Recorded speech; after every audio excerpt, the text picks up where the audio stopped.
In the 1950s, the future of fertility completely changed, and it's all thanks to a few mice and 30,000 liters of Nun Pee. We're talking about urine again, sorry, but it does play it's consistent in the story, the history of fertility, urine. It's the 1950s in Italy. At the time, there was an endocrinologist named Bruno Lunenfeld. An endocrinologist is a doctor who specializes in diagnosing and treating hormone-related disorders, including conditions involving like the thyroid, pancreas, adrenal glands, and reproductive hormones. So that was this guy. And Dr. Bruno had one mission: figure out why some women just couldn't get pregnant. But along the way, he accidentally stumbled on a hormone that turned out to be the key to not only fertility, but also birth control. It all started when Dr. Bruno was studying postmenopausal women who were dealing with hot flashes, mood swings, and like all the stuff you hear about when it comes to like menopause. But he wasn't just taking notes. Dr. Bruno was very hands-on. He was also collecting their urine. He had a feeling that as these women were going through menopause, they like had to be losing certain hormones, maybe like through their urine. Idea? So he would take urine samples that he collected from these women, and then he would inject them into young female mice. Look, he tried a lot of things. He didn't just like come up with this on day one, okay? And then the craziest thing happened to these little mice after he injected them. Their ovaries went into overdrive. These mice were just super fertile. They just were ready, primed and ready to go. So Dr. Bruno was like, what's in this urine? Interesting, I should drink it. No, I'm just kidding, he didn't. But like he was wondering what's in this urine. Turns out the urine of postmenopausal women was full of something called human menopausal gonadotropin, or HMG. So this is a hormone that can literally jumpstart ovulation. Ovulation is the window of time when a woman like can get pregnant. You can get pregnant anytime, but like when you're ovulating, like that's the best time you can get pregnant. You know what I'm saying? So just like that, Dr. Bruno had discovered the golden ingredient for the first fertility drug in modern medicine. But getting this hormone wasn't exactly easy. In fact, it took an entire day's worth of urine from 10 women just to make like a single dose. So he's thinking to himself, where can I find a ton of women who are definitely not pregnant and are willing to donate their urine for science? And that's when he comes up with nuns.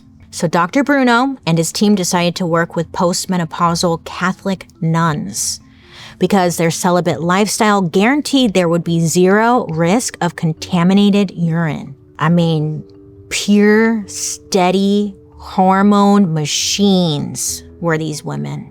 And these nuns were very generous.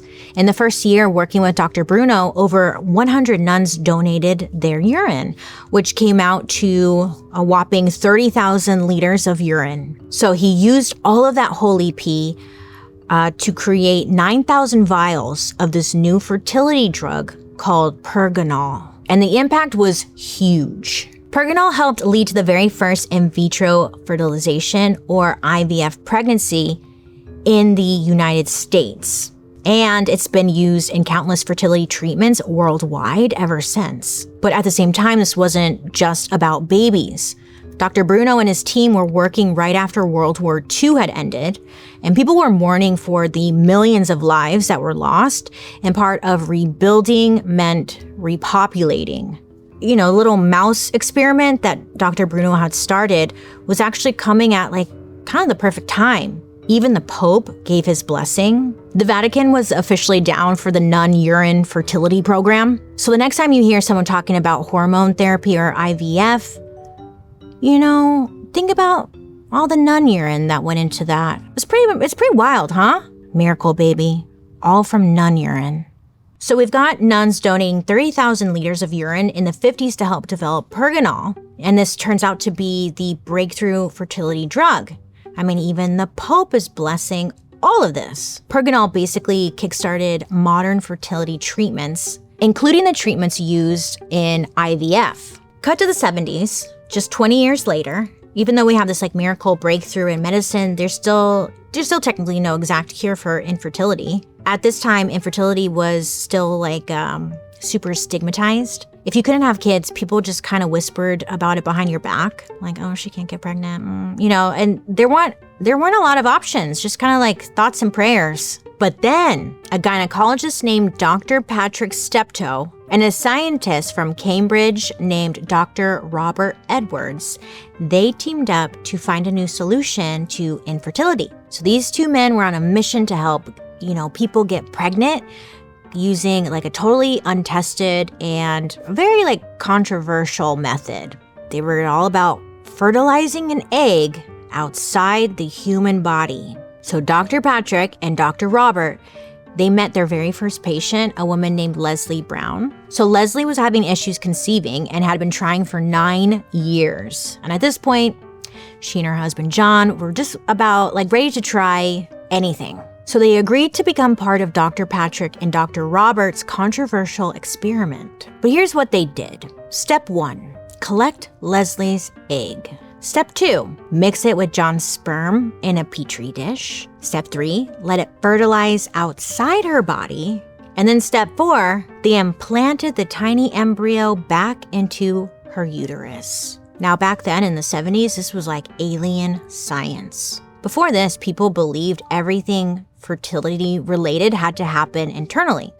So when people heard about this method, I mean, minds were completely blown. So the moment the fertilized egg was implanted back into Leslie's womb, the doctors just thoughts and prayers. They held their breath, you know?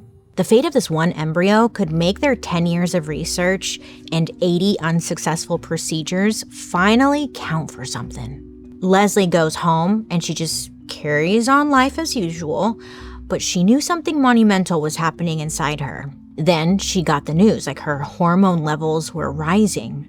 The embryo had implanted, and against all odds, she was pregnant. What? Yeah, wild. I mean, Leslie was stunned. She's grateful. She's terrified. She's like, what? Like, literally no one knew what was going to happen next. Could this pregnancy go to term? Could a human baby really grow from a process that had never succeeded before?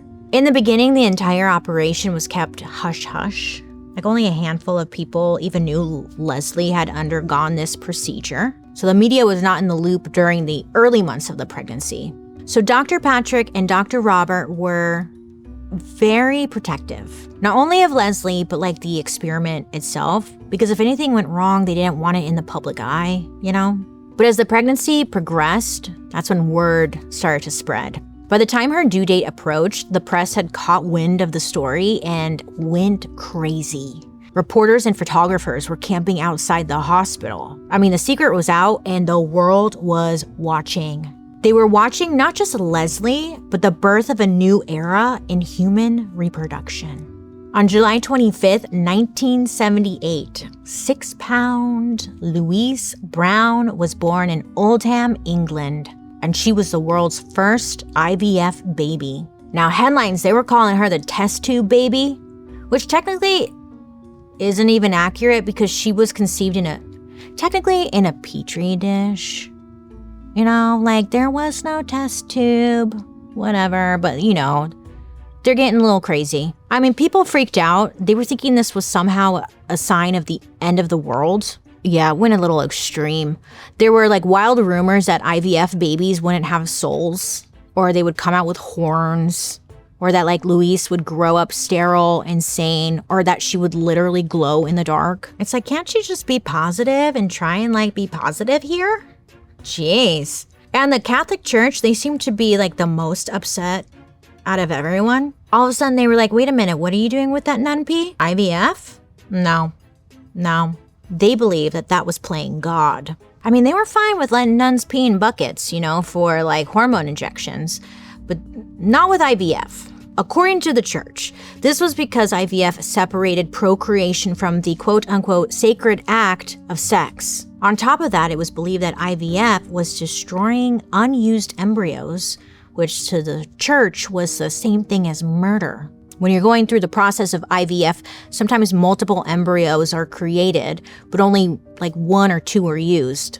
The rest can either be donated, destroyed, or stored for a person to use later. But whether the church and the people liked it or not, the nuns and the Pope at the time, they launched a medical revolution.